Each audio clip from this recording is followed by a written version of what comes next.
अस्सलाम वालेकुम, आप देख रहे हैं सिटी से सवाल। मैं हूं सैयदा शनाज, मेरे साथ मौजूद है नजम सेठी साहब। वालेकुम।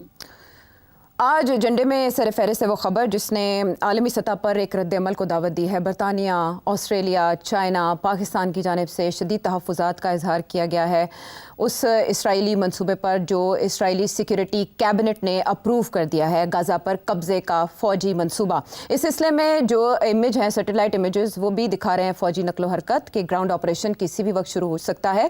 और ये 5 उसूलों पर मबनी एक मनसूबा है जिसका ऐलान इसराइल की जानिब से कर दिया गया है और कहा जा रहा है कि 6 महीनों पर मुश्तमिल होगा ये ऑपरेशन। उसके जो भी खदोखाल हैं उस पर तो हम बात करेंगे, लेकिन सेठी साहब, इससे पहले हमने बहुत पेशरफ देखी इस तनाज़े के हल के लिए। उसमें हमने अरब लीग की भी एक्टिविटी देखी, फिर इजिप्ट की तरफ से भी एक प्लान का ऐलान किया गया जिसे अरब प्लान का नाम दिया गया। प्रेसिडेंट ट्रंप ने अपने तौर पर एक मनसूबे का ऐलान किया था, उनके अपने ख्वाब थे, उस पर उन्होंने AI जनरेटेड एक वीडियो भी अपलोड की थी अपने अकाउंट के ऊपर जिस पर काफ़ी ज़्यादा रद्द-ए-अमल आया था और गम गुस्से का इजहार किया गया था अरब कंट्रीज़ और मुस्लिम कंट्रीज़ की तरफ से। लेकिन मुझे आपसे ये जानना है कि आज जो ये बड़ी पेशरफ्त जिसका धड़ल्ले से ऐलान इसराइल ने कर दिया है, बिन्यामिन नेतन्याहू ने कर दिया, उनके अपने अपोजिशन लीडर कह रहे हैं कि इससे मजीद सानेहात जन्म लेंगे। सो आपका इसके ऊपर क्या टेक है कि इसराइल अपने इस मंसूबे में कामयाब हो जाएगा, अमल दरामद इस मंसूबे पर आसान होगा, क्या नताइज हो सकते हैं इसके? देखिए, 2 चीजें हैं। एक ये कि क्या इसराइल ने ये कहा है कि सारा गाजा जो है वो हम एनेक्स करने लगे, या ये कहा है कि जहां उस गाजा के उन इलाकों में जहां इस वक्त उनकी फौज है, IDF है, उसको वो फौज को और मजबूत वहां करेंगे और सेटलर्स को भी वहां लाके उनको सेटल करेंगे, ताकि ये एक गाजा के अंदर एक एक एरिया जो है वो इजरायली सेटलर्स और इजरायली आर्मी जो है उसको ऑक्यूपाई कर ले।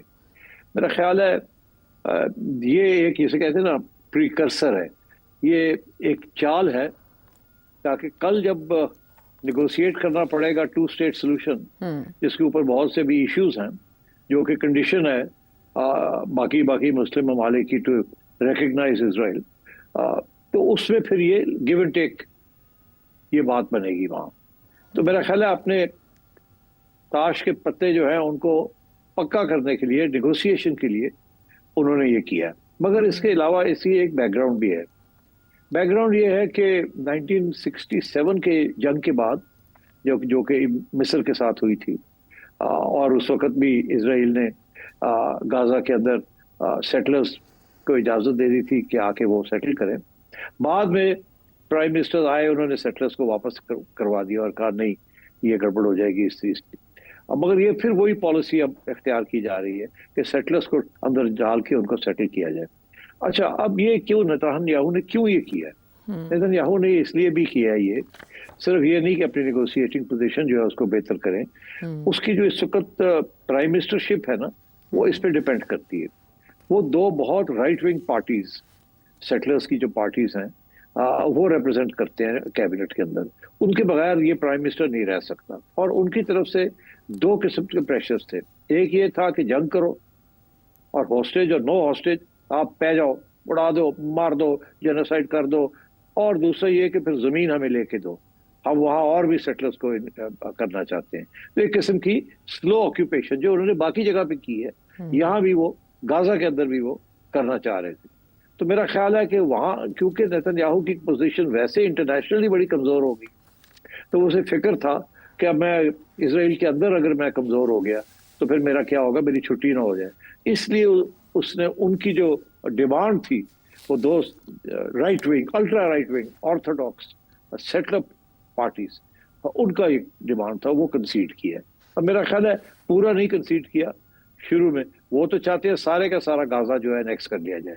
इसका एक किस्म का हवाला डोनाल्ड ट्रंप ने भी पहले दिया था कि जी ये तो मैं तो यहाँ रिवेरा बनाऊंगा और सारी रिकंस्ट्रक्शन जो है वो अरब नेशंस जो है वो करेंगे और इसको टूरिस्ट स्पॉट बनाएंगे, और पैलेस्टीनियंस जो है उनको तो हम भेज देंगे, जॉर्डन भेज देंगे, सीरिया भेज देंगे, लेबनान भेज देंगे।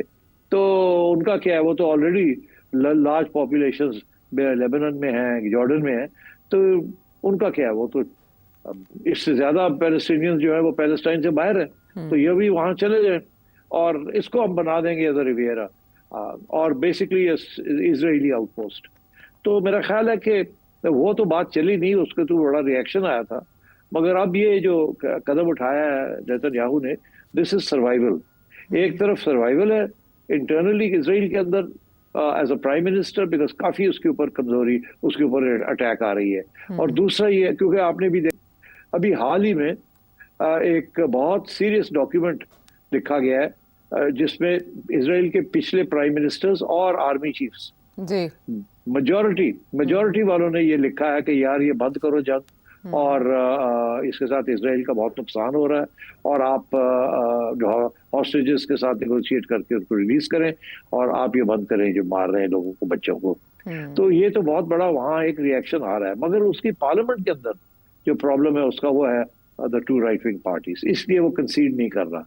तो मैं समझता हूँ कि डोमेस्टिक इजरायली पॉलिटिक्स इस वक्त चल रही है, और साथ साथ जाहिर है कि जब उसने फाइनल नेगोशिएशन करनी है आगे जाके, तो वहां भी अपना हाथ मजबूत करना चाहता है कि देखें ये तो ऑलरेडी हो चुका, ये तो मेरी सर्वाइवल की बात है, अब इसके आगे बात करें, ये बात तो हो चुकी है। तो इस किस्म की मेरा ख्याल है डेवलपमेंट्स हो रही है वहाँ। मगर जाहिर है आयशा, जैसे आपने कहा, इसका तो बहुत बड़ा रिएक्शन आएगा। ये जो सारी डोनाल्ड ट्रंप की कोशिश है कि इसराइल की रिकग्निशन करा ली जाए, इस किस्म की चीज के बाद तो बड़ा सख्त रिएक्शन आएगा। इसीलिए इसराइल ने ये नहीं अनाउंस किया कि हम अनेक्स करने जा रहे हैं। उन्होंने इतना ये कहा है कि जहां आईडीएफ इस वक्त है वो उसको पक्का अपना बेस बनाना चाह रहे हैं, और सेटलर्स की तरफ से ये बयान आ रहे हैं कि हमें वहां भेजें, हम जाके सेटल करते हैं, और जो कि मुमकिन लगता है अब। तो I think that is where the current situation है। ये फॉक्स न्यूज़ को उन्होंने इंटरव्यू में भी टेक ओवर की टर्म इस्तेमाल किया है। उन्होंने कहा गजा स्ट्रिप पे टेक ओवर करेंगे और हमास को डिसमेंटल करेंगे और कंट्रोल एक और अथॉरिटी को मुंतकिल कर देंगे। इतनी आसानी से उन्होंने अपना प्लान बता दिया। लेकिन सेठी साहब, 80वां जनरल असेंबली सेशन अगले महीने होने जा रहा है, जिससे पहले फ्रांस ने भी ऐलान किया था कि वो तस्लीम करने जा रहे हैं फ़लस्तीनी रियासत को, और बरतानवी प्राइम मिनिस्टर कीयर स्टारमर ने भी किया ऐलान। अब सभी शशदर हैं कि इस ऐलान के बाद वो क्या रद्द-ए-अमल दें या वो किस तरह से रोकें। तो आपको लगता है कि अभी भी कहीं से मुदाखलत हो सकती है, क्योंकि अमेरिकन प्रेसिडेंट ने तो इसे इसराइल का मामला करार दे दिया है?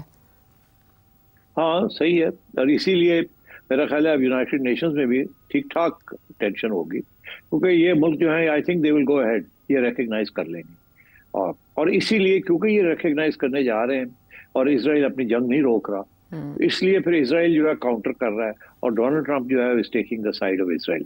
तो मैं समझता हूँ ये मामला और कॉम्प्लिकेटेड होने जा रहा है, बिकॉज देखिए अब तो इंटरेस्टिंग बात यह है, सारे जो अरब ममालिक हैं जो कहते हैं हम एब्राहम अकॉर्ड्स एक्सेप्ट कर लेते हैं, वो भी ये इस बात पे रजामंद हो गए हैं कि हमास को हथियार छोड़ने पड़ेंगे, जो हॉस्टेजेस देने पड़ेंगे, और हुकूमत, अगली हुकूमत जो भी बनेगी उस पर हिस्सा नहीं ले सकते। हमास के खिलाफ तो सारे हो गए कि वो एक फोर्स है जिसको खत्म किया जाए। जैसे उन्होंने फैसला किया था कि उस फोर्स को जो सपोर्ट कर रहा है ईरान, उसको खत्म किया जाए। तो इसलिए आई थिंक हमास को तो सारे ही इत्तेफाक है इंटरनेशनल कम्युनिटी का कि हमास जो है उसको खत्म किया जाए, मगर साथ साथ ये कि जी फिर आप 2 स्टेट सोल्यूशन की तरफ जाएं, वहाँ इसराइल जो है वो तैयार नहीं है जाने के लिए।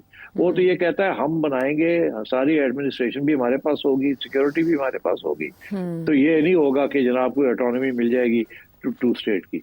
वो इसराइल अभी भी तैयार नहीं है उसके लिए।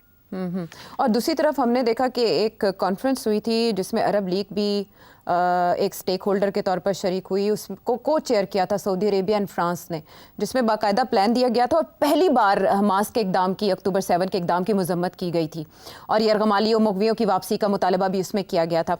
तो अब इस ऐलान के बाद सऊदी अरब को आप कहाँ देखते हैं? देखिए, सऊदी अरब को भी तो अपनी सारी चीज सोचनी पड़ेगी ना।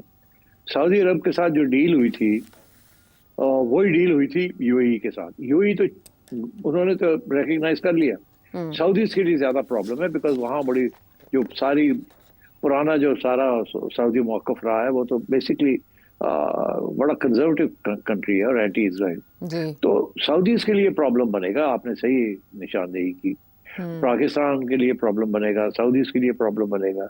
अब सऊदीज क्या करेंगे? सऊदीज तो जो उनका मौकफ है कि 2 स्टेट सोल्यूशन, उसकी गारंटीज दें हमें। अब वो गारंटीज क्या देंगे? डोनाल्ड ट्रंप की कोई बात मानता है? इजराइल की कोई बात मानेगा? ये जो डिक्लेरेशन आया था इसकी वजह से हमास पर काफ़ी दबाव आया था, लेकिन आज के इस ऐलान के बाद हमास ने सख्त रद्द-ए-अमल दिया है और उन्होंने कहा है कि वो इसराइल को किसी सूरत गजा पर मुकम्मल कंट्रोल की इजाज़त नहीं देंगे। हमास के पास क्या ऑप्शंस हैं सेठ साहब? कोई ऑप्शंस नहीं है। हमास जो है वो लड़ेगा, हमास है वहाँ, हमास लड़ेगा। प्रॉब्लम हमास के लिए ये है कि पहले हथियार आते थे और सपोर्ट मिलती थी ईरान से, और वो सीरिया के जरिए मिलती थी। सीरिया हाथ से निकल गया, ईरान जो है उसको उन्होंने अटैक करके कमजोर कर दिया है, और कांस्टेंट उसके ऊपर अब मसला बना हुआ है। इसलिए हमास के लिए अब लड़ाई करना आसान नहीं है। हमास की काफी डिग्रेडेशन हुई है, उनकी लीडरशिप वाइप आउट हो गई है। तो मेरा ख्याल है हमास ये बात तो करेगा कि हम रेजिस्ट करेंगे, छोटी मोटी रेजिस्टेंस चलेगी, बट आई थिंक कम से come for the next 3 or 4 5 years Hamas नहीं खड़ा हो सकता विदाउट एक्सटर्नल सपोर्ट। अब वो एक्सटर्नल सपोर्ट तो नहीं है, अब मिलना भी मुश्किल है, तो इसलिए it's going to be difficult for Hamas to have a resistance. अच्छा सिट साहब, इससे पहले जब ईरान के साथ इसराइल की बात बिगड़ी और अटैक्स हुए दोनों तरफ से किए गए, तो उसमें अमरीकी मुशावरत या रजामंदी हमें कहीं ना कहीं शामिल हाल दिखाई दी। अब ये जो इसराइल ने यूं अचानक ऐलान किया है, इससे मुकम्मल आशीर्वाद अमरीका की हासिल होगी? नहीं, अमेरिका तो अभी भी ट्राई कर रहा है ना कि यहाँ किसी तरीके के साथ सीज फायर हो जाए, रेफ्यूजीज वापस चले जाएं और एब्राहम अकॉर्ड्स एक्सेप्ट हो जाएं। मगर अब उसके लिए भी मसला बन रहा है ना, एब्राहम अकॉर्ड कैसे एक्सेप्ट होंगे इन हालात में। ये कदम जो उसने उठाया है अपनी सर्वाइवल के लिए डोमेस्टिकली, वो इंटरनेशनली मसला बन गया है जी। तो आई थिंक मैं नहीं समझता कि ये मामला जो है ना आगे बढ़ेगा जब तक नेतन्याहू की छुट्टी नहीं होगी, जब तक इसराइल के अंदर नई लीडरशिप नहीं आएगी जो एक सेटलमेंट करने के लिए तैयार है। ये मामले और भी गंभीर होंगे, और भी कॉम्प्लिकेटेड होंगे, और लड़ाई झगड़े चलते रहेंगे। डोमेस्टिकली भी उन्हें रिएक्शन का सामना करना पड़ सकता है, क्योंकि बेंयामिन नेतन्याहू के सर्वाइवल का ये मामला था जिसके सबब उन्होंने ये बड़ा फैसला किया, जिसके बाद आलमी सतह पर रद्द-ए-अमल आने का सिलसिला जारी है। और United nation general assembly session के मौके पर भी हम देख सकते हैं कि मुख्तलिफ ममालिक अपना बहरहाल ये तो थी मशरिक़ वस्ता की सूरत हाल। और अब हम आगे बढ़ते हैं और बात करते हैं कुछ आलमी जराइद की, जो आलमी जराइद रिपोर्ट कर रहे हैं पाकिस्तान और इंडिया के मामलात को लेकर कि सीज़ फायर अमेरिका ने करवाया और इस बारे में मुख्तलिफ क्लेम्स किए गए। और उसके बाद सेठी साहब ने एक शो में बाकायदा इस बारे में बात की थी कि G7 से वापसी पर नरेंद्र मोदी जी को मदऊ किया था अमेरिकन प्रेसिडेंट डोनाल्ड ट्रंप ने, कि वो चाहते थे कि किसी ना किसी बहाने से ये दोनों आपस में एक चेयर पर बैठ जाएं। फील्ड मार्शल जो वहीं अमेरिका में मौजूद थे, नरेंद्र मोदी G7 से वापसी पर, लेकिन उन्होंने कन्नी कतराई, वो निकल गए। सिर्फ सब 3 बड़े अखबारात हैं जो इस बारे में रिपोर्टिंग कर रहे हैं, और ज़ाहिर है ये जग हसाई का मौका है नरेंद्र मोदी जी के लिए। राइटर्स लिख रहे हैं, ब्लूमबर्ग और टाइम मैगजीन, ये तनकीद, बढ़ती हुई तनकीद नरेंद्र मोदी पर किस बात की तरफ इशारा कर रही है? देखिए, वो लोगों का ये कहना है कि नरेंद्र मोदी ने ट्रंप को पढ़ा नहीं, पाकिस्तानियों ने पढ़ लिया कि ट्रंप क्या चीज़ है, क्या चीज़ उसे खुश करती है, कैसे उसे अपनी तरफ लेके आना है। नरेंद्र मोदी ये पढ़ नहीं सके, सीख समझ नहीं सके डोनाल्ड ट्रंप को, जिसकी वजह से ये नरेंद्र मोदी और इंडिया को नुकसान हो गया है। और अब वो जो हाथ पैर मार रहे हैं, कभी चाइना जा रहे हैं, कभी रशिया जा रहे हैं, कभी आंखें दिखा रहे हैं, कभी फिर पीछे हटते हैं, कभी कहते हैं हम तो अभी भी निगोशिएट करेंगे, कभी कहते हैं देख लेंगे हम, ये होते कौन है वगैरह, कभी ये शंकर इधर भाग रहा है, कभी दोवल उधर भाग रहा है, सो ऑन, और आप जनाब चाइना पहुंच रहे हैं। तो मतलब ये है कि ये हाथ पैर मार रहे हैं, ये सिग्नल दे रहे हैं डोनाल्ड ट्रंप को कि हम खड़े हैं, आपने ज्यादती की है, फिर हम आपसे अलग होके हम दूसरे कैंप में भी जा सकते हैं। मगर ट्रंप को भी ये पता है कि दूसरे कैंप में ये जाके क्या करेंगे, वहाँ रशिया और चाइना, और अब पाकिस्तान चाइना के साथ मिल गया, वहाँ तो चाइना डोमिनेट करेगा, तो वहाँ उस कैंप में जाके क्या बैठेंगे, वहाँ तो कोई इनकी बात नहीं सुनेगा, तो ये वहाँ क्या करेंगे। और सारी तजारत जो है इनकी वो अमेरिका के साथ है, चाइना के साथ है, मगर जो तजारत अमेरिका के साथ है और यूरोप के साथ है, और जो तल्लकात है वो तो एक तारीखी है। इसलिए अब Narendra Modi is in trouble, Netanyahu is in trouble, Narendra Modi is in trouble. और मैं आपको बता दूं, Donald Trump will get into trouble also, क्योंकि उसके जो 3 मकासद हैं वो अगर पूरे ना हुए तो with in 6 months to a year Donald Trump की भी कश्ती जो है ना वो हिलनी शुरू हो जाएगी, और लोग दलेर हो जाएंगे उसके खिलाफ, क्योंकि वॉर्स तो वो एंड कर नहीं सका, फॉरएवर वॉर्स जो है, मागा जो है वो बना नहीं सका, कोई industry is not going to move back to America. वो बातें हो रही है जी कि एप्पल आ गया, एप्पल ये करेगा वो करेगा, कोई नहीं, बातें हैं ये, कोई सब इंतजार में बैठे हैं कि ये चाइना के साथ क्या फाइनल सेटलमेंट होती है और कितनी लॉन्ग टर्म सेटलमेंट होगी या नहीं, डोनाल्ड ट्रंप बचता भी है कि नहीं बचता। और इसलिए मैं समझता हूँ कि कोई प्रोग्रेस डोनाल्ड ट्रंप की नहीं हो रही, is failed on all accounts. ना वो अमेरिका को बड़ा ग्रेट बना सका है, इनफैक्ट अमेरिका की स्टैंडिंग इंटरनेशनली गिर गई है। मेक अमेरिका ग्रेट अगेन, उसका एक पहलू इंटरनेशनल है, एक डोमेस्टिक है। डोमेस्टिक में कीमतें बढ़ने जा रही हैं, शॉर्टेजेस होंगे विद द इंटरिम पीरियड, आवाम खुश नहीं होगी। और जो टैक्स ब्रेक्स देना चाह रहा है वो अमीरों के लिए देना चाह रहा है, मिडिल क्लास और लो लोगों के लिए तो देना नहीं चाह रहा। तो वहां भी एक लावा पकड़ा है और इसलिए वो डेस्परेट होता जा रहा है कि किसी तरीके के साथ यूक्रेन में जंग बंद कराई जाए और इसराइल और पैलेस्टाइन के अंदर भी सीज फायर कराई जाए। और दोनों जगह पे प्रॉब्लम्स उसको आ रहे हैं, तो इसलिए वो धमकियां भी देता है, पीछे भी हटता है, फिर धमकी देता है, फिर कहता है नहीं नहीं होने जा रहा है, ये हो रहा है, वो हो रहा है। I think we have to wait and see. इसका जो असली यक्का है ना, एस, वो पुतिन के पास। That is not with China, that is not with India, that is not with Netanyahu, that is with Putin. अगर पुतिन के साथ इनकी डील हो जाती है यूक्रेन के ऊपर तो डोनाल्ड ट्रंप समझे मजबूत हो जाएगा और डोनाल्ड ट्रंप और इंडिया के साथ भी मामले तय हो जाएंगे और ये जो सारा इस वक्त इशू बना हुआ है ये इतना नहीं रहेगा। और फिर आई थिंक इसराइल के अंदर भी थोड़ी बहुत पेशकदमी होगी। मगर अगर पुतिन इनकी बात नहीं मानता तो फिर आई थिंक सिचुएशन और खराब हो जाएगी। तो डोनाल्ड ट्रंप धमकियां दे रहा है, बुली कर रहा है, अगर इसकी बात नहीं मानते तो क्या करेगा? ये और सख्ती करने की कोशिश करेगा, मगर वो तो और नेगेटिव होती जाएगी। तो आई थिंक भी हमारी सब इस वक्त नजरें होनी चाहिए रशिया के ऊपर कि पुतिन क्या करेगा। Will Putin do a deal with Donald Trump on Ukraine और नॉट, या वो अपना वॉर चलाएगा, टेरिटरी लेगा, जब तक सारी उसके हाथ में टेरिटरी नहीं आ जाती और उसको एश्योरेंस नहीं मिल जाता कि दिस इज परमानेंट और इसके ऊपर कोई लेन देन नहीं होगी, उस वक्त तक he will not stop the war. बहुत से शशपंज हैं इस नौइयत के मामलात में, लेकिन सिट साहब जिस तरह से आपने रूस का तस्करा किया, एक यक्का तो इज़राइल के हाथ में भी है और इस सिचुएशन में जब तलखी है और नरेंद्र मोदी कहते हैं कि ऑपरेशन सिंदूर जारी है, तो बेंजामिन नेतन्याहू ने भारतीय सहाफ़ियों से गुफ्तगू करते हुए कहा कि उन्होंने वेपन्स दिए थे ड्यूरिंग ऑपरेशन सिंदूर जो इस्तेमाल हुए पाकिस्तान के खिलाफ। तो इस पर पाकिस्तान का रद्द-ए-अमल क्या होना चाहिए? पाकिस्तान का रद्द-ए-अमल तो पाकिस्तान को तो पता है, आज से नहीं पता, कब से पता है कि Indian arm forces, Indian intelligence, Indian spy agency ये बिल्कुल ऐसे है with Israel, with Mossad, with the IDF, with the Israeli government. ये आज से नहीं है। मैंने एक प्रोग्राम में बात की थी जिसके ऊपर कुछ लोगों को नाराजगी का इजहार किया उन्होंने कि मैंने बात क्यों की है ऐसी। दरअसल ये हमारी पुरानी इस्टेब्लिशमेंट, नई इस्टेब्लिशमेंट या इस्टेब्लिशमेंट समझे, उसके अंदर एक सोच है कि ये जो इसराइल का नेक्सस है विद इंडिया ये पाकिस्तान के लिए बड़ा खतरनाक है और किसी तरीके के साथ इसराइल को न्यूट्रलाइज किया जाए। बिकॉज देखिए ना, भाई तो हमारे प्रोग्राम में भी हमने ये डिस्कस किया था कि इजरायली टूरिस्ट के लिए जगह बना ली गई है कश्मीर के अंदर। वो actually they are not tourist, they are Israeli army people. उनको भी एक छोटी सी जगह दे दी गई है कि आप घूमें यहाँ, फिर बनाए, सेटल करें यहाँ। दूसरा ये कि ये सारे जो ड्रोन टेक्नोलॉजी है इंडिया की, जैसे हमने टर्की से और चाइना से सीखी है, उन्होंने इसराइल से सीखी है। और इसी तरीके के साथ हमें ये खबरें आ रही थी कि ड्यूरिंग द कॉन्फ्लिक्ट 15 से 20 इजरायली आर्मी पीपल वो they came to Delhi to advise the Indian army. तो मतलब है ये चीजें छुपी भी नहीं है, they are all on international record है ये। तो यही नेतन्याहू कह रहा है ना, अब तो वो आगे बढ़ गया है।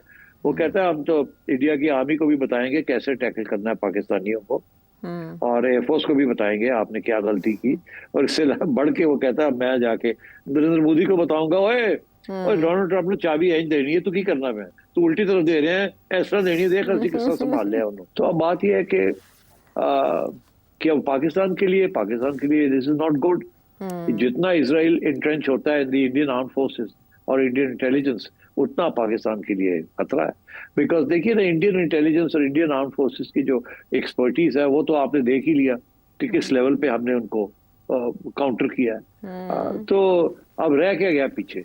यही गया ना कि इजरायली आके उनको और ट्रेनिंग दें, ये करें वो करें, हथियार दें जो कि अमेरिका से आते हैं और इधर चले जाते हैं। इजराइल ने सबसे इम्पोर्टेंट सॉफ्टवेयर तो दे दिया है ये इंडियंस को, which is the Pegasus software, जो कि वो जो कि सब दुनिया के जहाँ चाहे उसको टारगेट करके वो सारा सुन सकते हैं लोगों की व्हाट्सएप और सिग्नल और टेलीग्राफ की जो कॉन्वर्सेशंस हैं और कम्युनिकेशन है। तो इसलिए I think the closer India gets to Israel, the bigger the problem for us. But Sethi साहब, मेरा जो सवाल है वो ये भी मैं आपसे जानना चाहूँगी कि तुर्की और चाइना ने पाकिस्तान की जो भी मुआविनत की इस हमले के दौरान मई में, किसी ने खुलकर इस तरह से पोजीशन नहीं ली, लेकिन एक वजीर आजम इसराइल का वो ओपनली पोजीशन ले रहा है और कह रहा है हाँ हमने मदद की। तो ये तो खुलकर पाकिस्तान के खिलाफ आने की बात है। यही प्राइम मिनिस्टर जो आज प्राइम मिनिस्टर है, इसने 10 साल पहले 12 साल पहले कहा था कि हमारा सबसे बड़ा दुश्मन पाकिस्तान है। यही कहा था ना, उसका क्लिप तो बहुत दफा दिखाया लोगों ने, शो में हमने चलाया ये था। तो हाँ, और ये तो इसराइल का ये व्यू है। वो मसला उसका ये है ना कि हमारे पास एटम बम है, सब दुनिया को ये खौफजदा है कि हम एक्सपोर्ट ना कर दें, ये हम टेक्नोलॉजी ना दे दें, ये हम सेंट्रीफ्यूज टेक्नोलॉजी ना दे दें सऊदी अरेबिया को या ईरान को। और तो इस किस्म के प्रॉब्लम्स हैं। और आपको पता है जो किताबें भी लिखी गई हैं इस सारे सब्जेक्ट के ऊपर, तो बड़ी कड़ी नजर है पाकिस्तान के ऊपर। और ये एक प्रेशर है कांस्टेंट, ना इधर हो ना इधर, we are watching you with. इसीलिए one of the other arguments is के अफगानिस्तान के अंदर बेस क्यों चाहता है अमेरिका? अगर हमें वहाँ क्या, वहाँ बैठ के वो देखो, keeps an eye on your nuclear programme, constantly monitor it and your other military activities, and of course Iran. तो ईरान एंड पाकिस्तान, राइट, आप समझ जाए अब। ठीक है, लेकिन अब पाकिस्तान को भारत के अलावा इसराइल की एक्टिविटीज़ पर भी नज़र रखने की ज़रूरत है इस एतराफ़ के बाद इसराइली वज़ीर आज़म बेंयामिन नेतन्याहू के। ठीक है, और मामलात और आपके सवालात एक ब्रेक के बाद।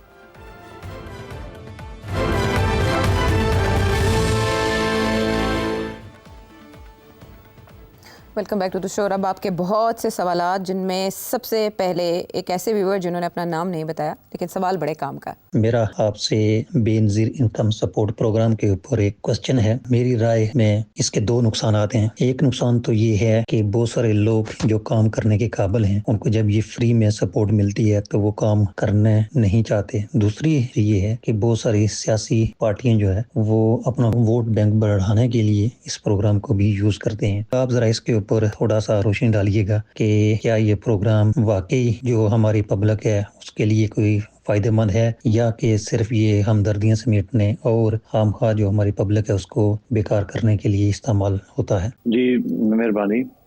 अर्ज ये है जी कि ये जो प्रोग्राम है इसके पीछे जो फलसफा है कि डायरेक्ट कैश ग्रांट देनी चाहिए लोगों को, उनकी जो गुर्बत है उसको दूर करने के लिए या उनकी सहूलत के लिए। और ये दुनिया में अब तस्लीम कर लिया है कि ये एक बहुत अच्छा तरीका है कि पॉवर्टी एलिविएशन के लिए, कि वो लोग जो एक दिन की रोटी भी नहीं खा सकते और जिनके जो हालात हैं बहुत ख़राब हैं और कोई रास्ता नहीं है, एम्प्लॉयमेंट मिलती नहीं है उनको, और तो उनके हालात बेहतर करने के लिए डायरेक्ट कैश ट्रांसफर्स, ये शुरू तो बेनज़ीर इनकम सपोर्ट से हुआ, मगर अब दुनिया ने इस मॉडल को एक्सेप्ट कर लिया।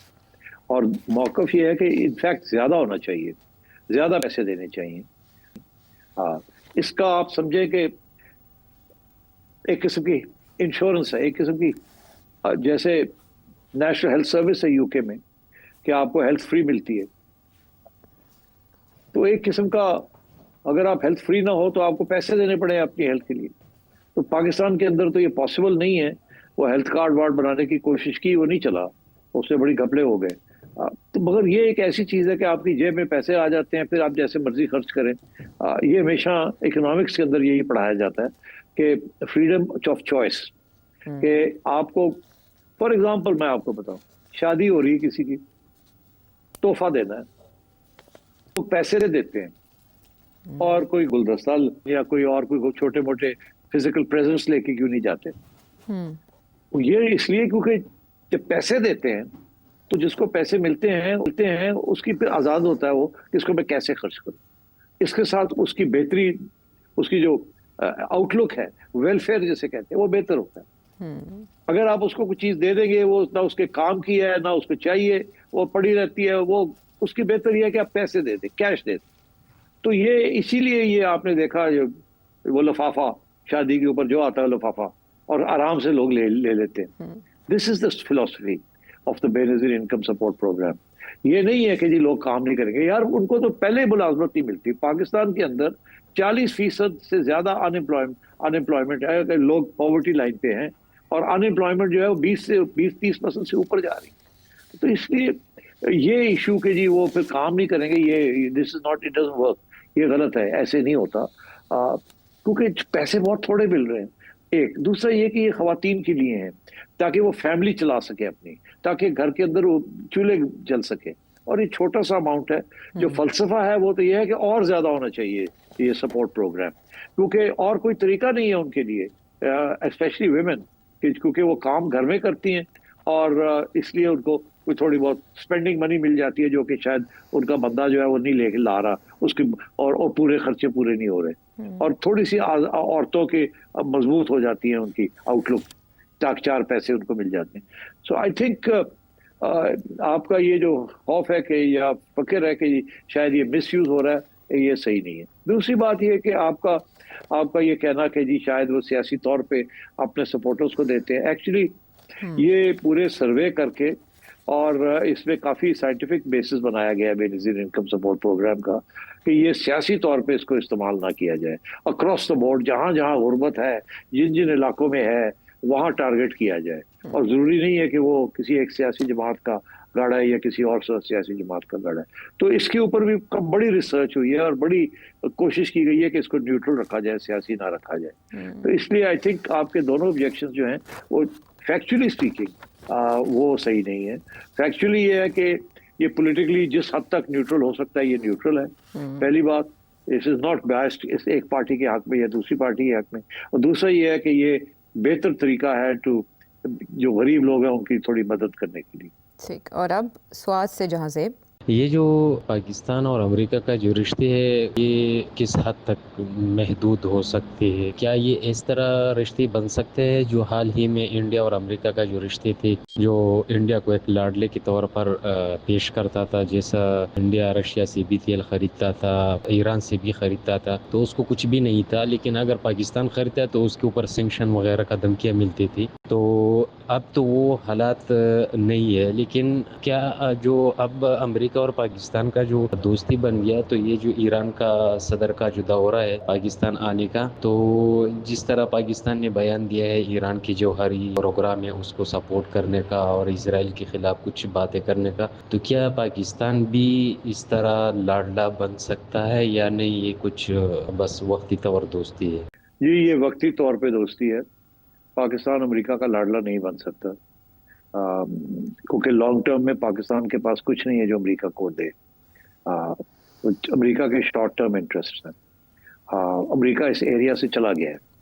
आपको पता है पाकिस्तान लाडला था अमेरिका का, कितने साल, कितने दिहाइयाँ रहा, क्योंकि वहाँ उस वक्त ज़रूरत थी उनको पाकिस्तान की। अब उनको ज़रूरत नहीं है पाकिस्तान की। अब उनको दरअसल इंडिया की ज़्यादा ज़रूरत है चाइना के खिलाफ खड़ा होने के लिए। इसलिए ये जो अभी हुआ है ये शॉर्ट टर्म है। अभी इंडिया के साथ मेरा ये मौक़िफ़ है कि इंडिया के साथ तल्लुकात अमेरिका के फिर ठीक हो जाएंगे। जैसे इंडिया के अमेरिका के रूस के साथ ठीक होते हैं, उसी वक्त इंडिया के साथ भी ठीक हो जाएंगे तजारत वाले। और ये जो इस वक्त जो पिकअप हो रही है, अर्थक्वेक आई है इंडिया के अंदर, ये आहिस्ता आहिस्ता आप देखिएगा आगे जाके ये मसले हल होने शुरू हो जाएंगे। बिकॉज अमेरिका का लॉन्ग टर्म दुश्मन जो है वो चाइना है, और लॉन्ग टर्म फ्रेंड जो है जो चाइना के खिलाफ है वो इंडिया है।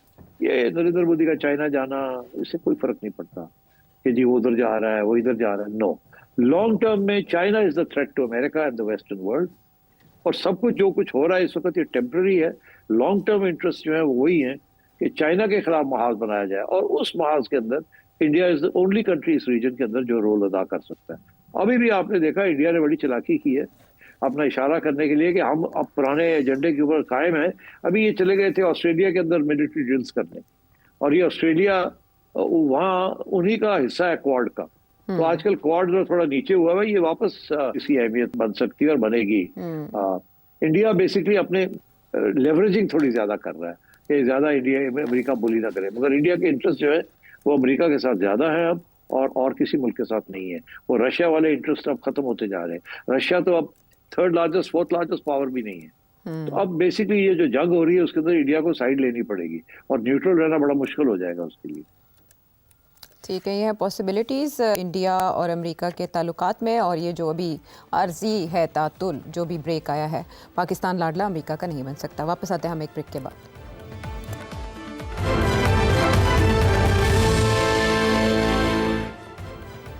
शो में साथ देने का शुक्रिया। और अब सवाल है दुबई से अरशद साहब का। अगर आपको मौका मिले इमरान खान से जेल में मिलने का, तो क्या आप जाएंगे? क्योंकि एक प्रोग्राम में आपने आयशा नाज और मजहर अब्बास को जाने के लिए मशवरा दिया, अगर उस लिस्ट में आपका भी नाम आ जाए तो आप जा सकते हैं कि नहीं जा सकते? इस पे थोड़ा आप बात करें। भाई क्यों नहीं, मेरा नाम लिस्ट में डाल दें, और अगर इमरान खान साहब ओके करते हैं तो I would love to go and see him, अपने फर्स्ट हैंड जाके देखें हालात क्या हैं, उनकी व्यूज क्या हैं। इससे बेहतर क्या हो सकता है एक जर्नलिस्ट के लिए?